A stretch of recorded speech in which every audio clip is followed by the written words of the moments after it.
Hi, everyone, and welcome to Brian's Horror Corner. I'm your host, Brian, and welcome to day 24 of my 31 horror movies in October Halloween series.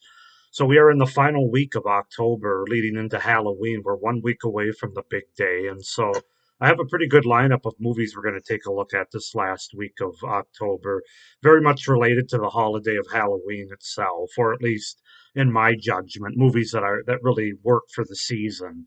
So we're going to kick this off with day 24 with the movie Pumpkinhead from 1988 with Lance Henriksen. And I have the collector's edition here of Pumpkinhead. So, yeah, very Halloweeny for sure. Let's just go ahead and get into it. Starting with the setup, the premise, the cast, and then I'll get into my review, which will be spoiler free. So, Pumpkinhead is a 1988 American horror film. It was the directorial debut of special effects artist Stan Winston, who did a lot of the special effects in the Aliens movies, Aliens, and I think Alien too. The film has built up a cult following in the years since its release. The first in the Pumpkinhead franchise, it was followed by a direct to video sequel, two TV film sequels, and a comic book series, none of which I've seen or read. So basically, it starts in 1957. Tom Harley waits inside the farm cabin with his wife and young son, Ed. A doomed man seeks sanctuary in Tom's cabin, but Tom refuses and threatens to shoot him if he does not leave. Watching through a window, Ed witnesses the man caught and killed by a monster. So then we cut to the present where Ed Harley is a widowed father and owns a small store in the country. He leaves his young son Billy alone while he runs an errand. A group of teenage campers stop by Harley's, and while riding their dirt bikes, they mortally injure Billy, his son. One teen, Steve, stays with the boy until his father returns. The rest flee the scene. At their cabin, the campers fight about whether or not to call the police. Joel, who is personally responsible for the boy's injury, is on probation for a similar incident, rips out the phone cord, knocks out one of his friends unconscious, and locks him and a girl in the closet to stop them from contacting the authorities. Ed goes to see a witch and offers her gold, but she says resurrecting the dead is not within her power. Instead, Ed says that he wants revenge. The witch agrees to help, but warns him that vengeance comes with a terrible price. On her orders, Ed goes to an old graveyard in the mountains, digs up a corpse, and brings it back to the witch's house. The witch uses blood from father and son to resurrect the corpse, which rises as a gigantic, spindly, demonic monster named, you guessed it, Pumpkinhead. So that's basically the setup and premise of the movie. Cast wise, of course, we have Lance Henriksen as Ed Harley, John Diaquino as Joel, Jeff East as Chris, Carrie Remsen as Maggie, Kimberly Ross as Kim, Buck Flowers Mr. Wallace, and Mayim Bialik as Christine Wallace, who of course would go on to be Blossom. I actually didn't know she was in this movie until I saw the cast for my review here, and it's like, oh yeah, she was that girl. Okay, so that's the cast. So yeah, Pumpkinhead, my first time watch for me from 1988 with Lance Henriksen. I'd heard a lot about this movie, but hadn't actually sat down and watched it yet. I really enjoyed this movie. There's a lot of things that I really like about it. So let's just go ahead and get into it with the pros here. Um, First, you got to start with the character of the villain of Pumpkinhead himself. I thought he had a great look, very believable, very 80s practical effects. Nothing, now if they tried to do it, if they do a remake of this, which I'm surprised they haven't already, or maybe they have, and I haven't heard about it, but I'm sure it would be mostly CGI. But in 1988, it was all practical. It was a practical design, very creepy looking, very effective with shooting the full body of the creature.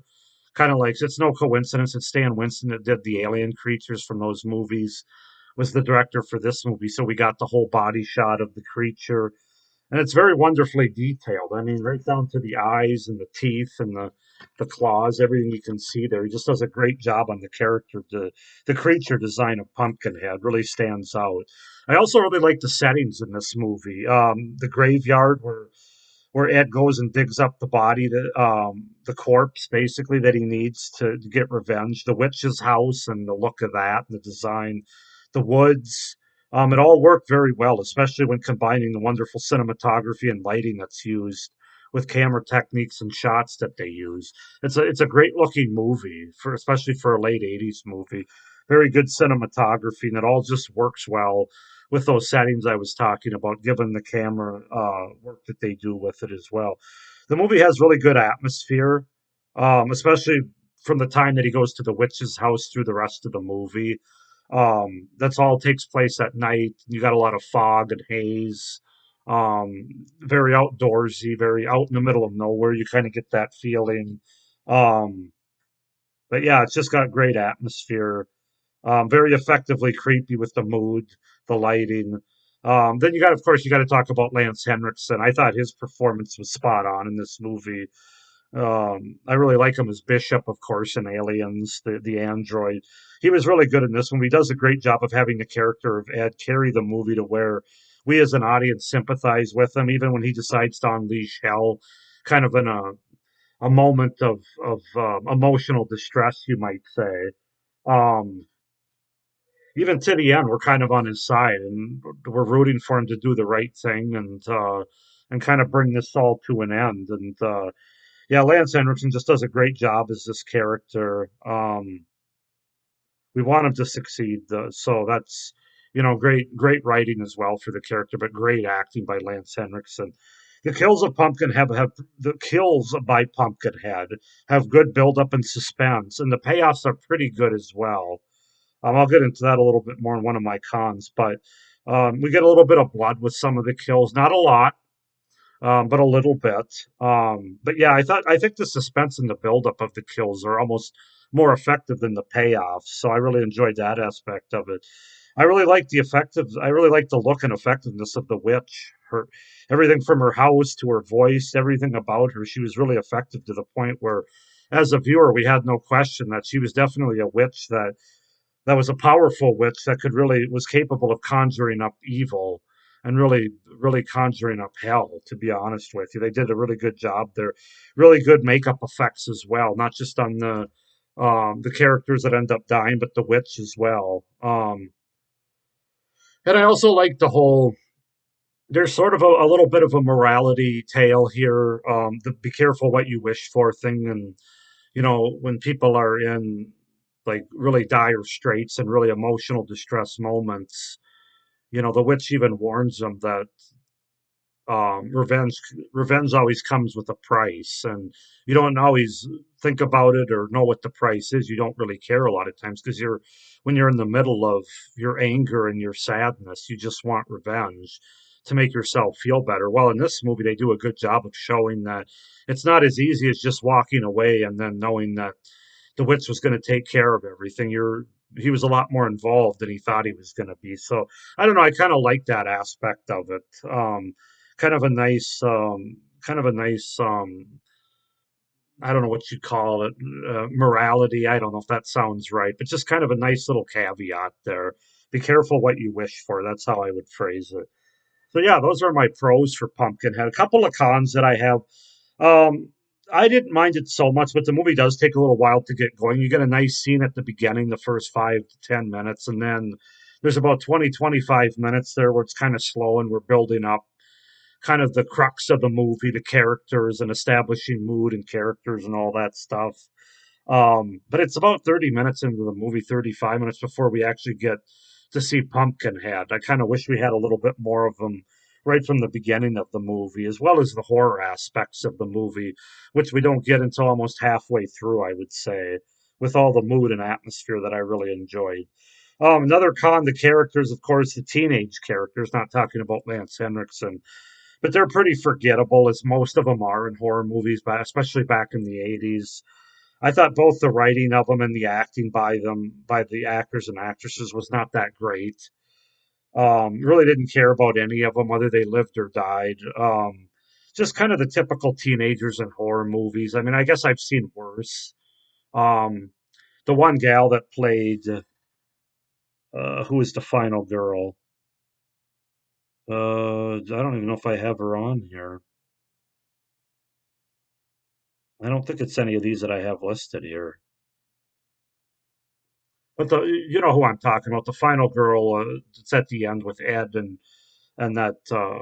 that young kid that's kind of one of the hillbilly lives with the hillbillies there. Those three are the last ones. She does a decent job, but yeah, I don't know the teenage characters. It's just kind of typical, can just typical fodder. Um, and then yeah, the last con, which is kind of a little one. Some of the kills are off screen, and we don't really get a lot of like gore effects, which just was kind of disappointing and surprising. Not only because it was an '80s movie where you could get away with that kind of stuff, but also the fact that Stan Winston, who's a special effects genius, was the director. You would have thought there just would have been some more practical gore effects there, and there really wasn't. Now I don't know if the studio kind of shooed that away or did one of their typical. It was delayed. 1988 was about the time where the NPAA also got really involved. So I don't know if there's a. I haven't heard if there's like an unrated cut or unedited cut of this movie, and this one's highly edited. I don't know if that's the case, or he just didn't really go gory. But I thought they could have done a little bit more, especially with Stan Winston. So that was just a couple things that stuck out. But overall, guys, I think this movie's pretty effective for what it is. It's a nice little, very much Halloween vibes, but nice little creature feature. There's some witchcraft, of course, which both that and the creature really fit into the Halloween fall atmosphere that we're in right now. I thought the effects were good, the practical effects, the Lance Henriksen's performance. I thought Stan Winston did a pretty decent job of directing it.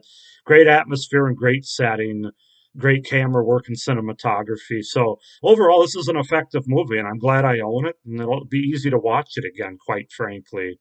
So I'm going to go ahead and give this movie an 8 out of 10 for what it is. I think it's very effective. And I really enjoyed Pumpkinhead from 1988 with Lance Henriksen. Go ahead and comment down below, guys. Let me know what you think of Pumpkinhead if you've seen it. If you haven't, I would recommend it if you're a horror fan. I think it's not earth shattering or anything. It's not. It's more of a cult movie that's had a build up over the last 20 years or so. I think it only made like a million and some change over its budget at the time that it came out. But it's good. I would definitely recommend it. But go ahead and comment down below what you guys think of it, if you've seen it, your pros and cons. Like this video, hit the little notification bell so you don't miss any of my upcoming videos like tomorrow's. And make sure to subscribe to my channel so you don't miss any of my horror content. Not only the rest of this 31 horror movies in October Halloween series, but also what I have coming up in November and December and beyond. So thank you for watching this review of Pumpkinhead, day 24 of my 31 horror movies. Hope you have a great day. Stay scared. Bye.